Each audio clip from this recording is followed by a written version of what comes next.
Good morning. Good morning. Amba Amba. Amba. નાસ્તો ચાલે છે એમ ને? ચાલે છે આ કુંડું તૂટી ગયું હતું ને એટલે બદલાયું કુંડું. આપણને અડપ થઈ ત્યારે થાય ને. વચ્ચે લગાવવું પડે એમાં. હા, વેલ છે ને એટલે એને સપોર્ટ દેવા માટે લગાવવું પડે. તો શું એના મૂળિયા આમાં ચોટતા જાય ને તો સરસ ઘાટી થાય. તો ઘાટી જ છે પણ તોય હવે જો સરસ થવા માંડશે, પણ થોડોક રોગ બેસી ગયો છે ને તો ધ્યાન રાખવું પડશે.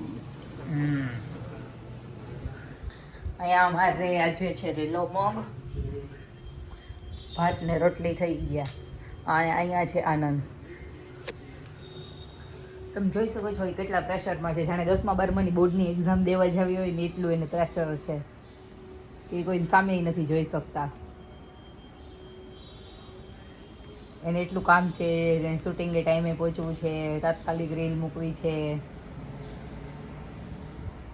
ઘણું બધું છે. દુઃખ કામ બે દુઃખ તો છે જ. શેનું એનું એ નહીં કહી શકે જાહેરમાં. હવે શું દર વખતે લગ્ન કે તો વારો ચડી જાય ને એટલે હવે નવું વિચારવું પડશે એનું.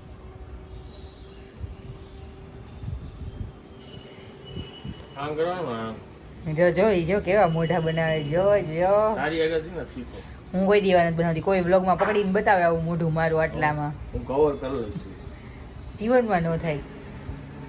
એક તો છે ને નબળી વાત જ ન હોય, જીવનમાં ન થાય ને ખોટે ખોટી. કેમેરા ચાલુ થાય એટલે તમારા મોઢા પર કેમ સ્માઈલ જ આવી જાય એવું છે આ બધું. ગમે એવા ખારમાં હોય સીધા આમ આવ્યો. શું કરવું? દુઃખ સમજી લ્યો બધા આમે કેમ જતાવ્યો ગુણ. કાંઈ વાંધો નહીં, આપણે જાહેર સભા બોલાવશું દુઃખ બાટવા. પ્રેશર એટલું હોય ને કામનું. 12 વાગે પહોંચવાનું હતું શૂટમાં, અત્યારે 3:45 વાગે હું ઘરેથી નીકળું છું. રીશેડ્યુલ કર્યો ટાઈમ. આવું હોય ઘણી વાર. તો મેં અત્યારે એક શૂટમાં હતા. કેટલા વાગ્યા? 4 વાગ્યા જ અત્યારે. 12 વાગ્યાનું એક જગ્યાએ હતા પીઝા શૂટમાં. એ પછી આવીને પછી અહીંયા આવી ગયા છે. ખાધા છે બપોરે પીઝા ને એવું બધું હેવી ખવાઈ ગયું છે, કેમ કે પછી ઘરે નહોતું જોવાય એમ. અને અત્યારે જે જગ્યાએ આવ્યો છું ને એ આપણા ઘરે જે ચૂલો નાખ્યો છે ને એ અહીંયા આપણે તૈયાર કરાવ્યો હતો. એટલે આજે અત્યારે એનું એક શૂટ છે ને તો મને એમ થયું કે તમારા લોકો સાથે હું માહિતી શેર કરું, કેમ કે પહેલાં કેટલી વાર ઘણાઈની કમેન્ટ આવતી, ત્યારે ઘણાઈને પોસિબલ હતું ત્યારે મેં રિપ્લાય આપેલો છે ક્યાંથી ચૂલો કરાવ્યો હતો. બતાવું તમને. જો આ ડિઝાઇન બી ત્યારે હતી. ઓછા રાખતો. આ છે ને આનો ફાયદો એ હતો કે આ બાજુ કરવું હોય અને આ બાજુ રાખવું હોય તો બી થઈ શકે, પણ પછી મેં કીધું આ નથી કરવું. અને આપણે સાઇઝ કસ્ટમાઇઝ કરી છે, નાની કરી હતી આપણે, આમ સ્પેસ નહોતી ને એટલે.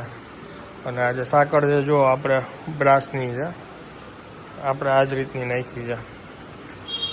આ બધા અલગ અલગ ચૂલા છે.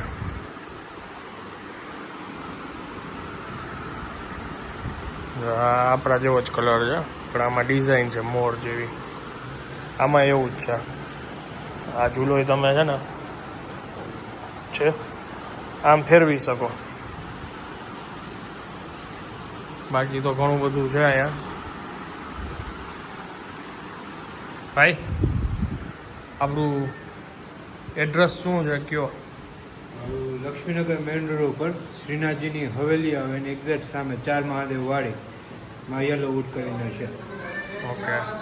અને ચૂલો આપણે જે ઘરે બનાવ્યો તો એવો કરવો હોય તો થઈ જાય? હા, એવો પણ સેમ થઈ જશે અને એમાંય નાની મોટી સાઇઝ કસ્ટમાઇઝ થાય ને? ઓકે. અને અત્યારે અહીંયા શું શું રાખીએ છીએ આપણે?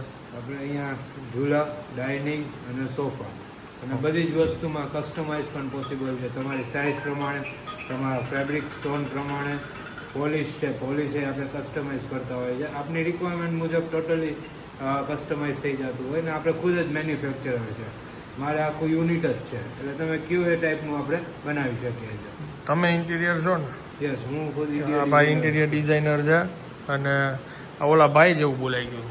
મારી વાઈફ ઇન્ટિરિયર છે. ભાઈ ઇન્ટિરિયર ડિઝાઇનર છે એટલે તમને એમાં બી ઘણો બધો બેનિફિટ મળી શકે. વાસ્તુ પ્રમાણે તમને પ્રોજેક્ટ ક્યાં શું કેમ કરવું એ સજેસ્ટ કરી શકે. ફર્નિચરમાં એમના ફેમિલી બિઝનેસ છે એટલે 35 વર્ષનો એ એક્સપિરિયન્સ છે. હવે નીચે જઈ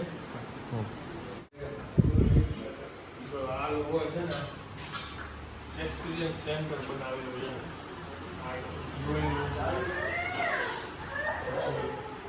આ લિવિંગ રૂમ છે ને,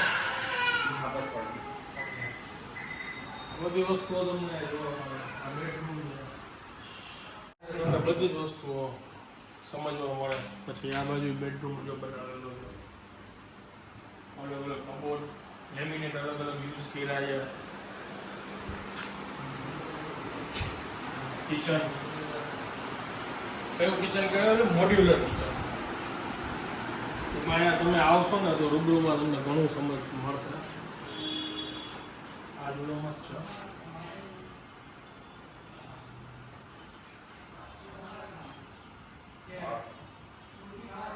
આ તો ગમે એડજસ્ટ થઈ જાય. મોડું લગાડવાની જરૂર નથી. આવા પણ ઘણી બધી ડિઝાઇન્સ બનતી હોય. આ ઓલી જૂની ડિઝાઇન છે ને, અને શું કહેવાય? કેમ કેન. કેમ એ પહેલા બહુ ચાલતું, હવે એનો ઘણો ટ્રેન્ડ છે. આખું કેન ઉપર આના તમે વોર્ડરોબ્સ બનાવી શકો, ઝૂલા બનાવી શકો, સોફો પણ બનતો હોય છે.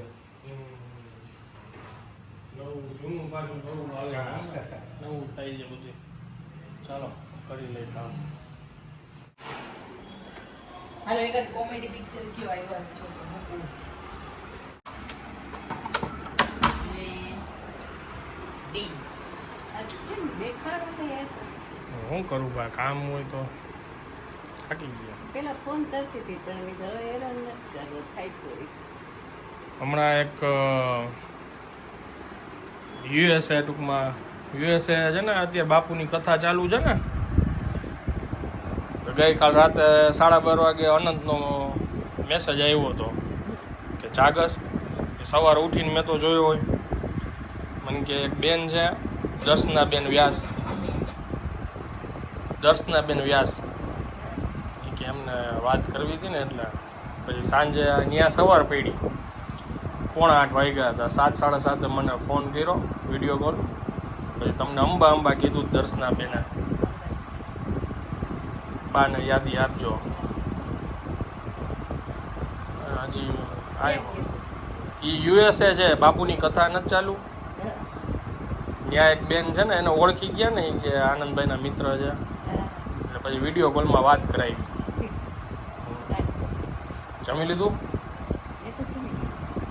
સરસ. 9 વાગ્યા છે. આને પાછું તરત એવી ઉતાવળ હોય, ક્યાં છો ને શું છે. 7 વાગે આવું છે, મેં કીધું ક્યાં રોકાઈ ગયા એટલે 7 વાગે બધું લેટ થઈ ગયું હતું શૂટિંગમાં. 7 વાગે તો હજી એક ભાઈ મળવા આવ્યા હતા, એ 3 દીથી રાજકોટમાં હતા.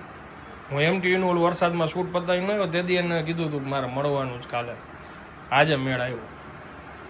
એ ભાઈ આવ્યા હોય પછી એમની યાર નિરાતે બધી વાતચીત તો કરવી પડે ને.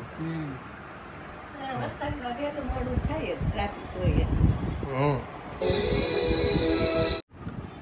જમવામાં 2 ઢોકળાની ક્વોલિટી છે. ખમણના ઢોકળા જે પીળા છે એ, ખાટા ઢોકળા.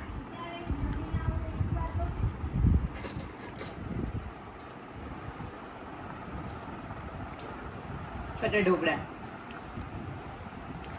વેજ જવું.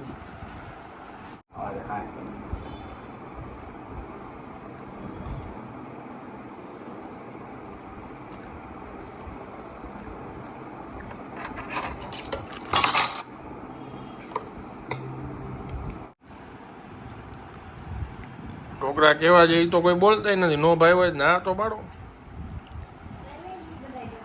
બહુ સરસ. બહુ એકલા છે ભૂખ લાગી હોય તો ક્યાંથી બોલી? બધાય બોલ્યા. તો પછી મસ્ત છે. જારી વાળા એકલા.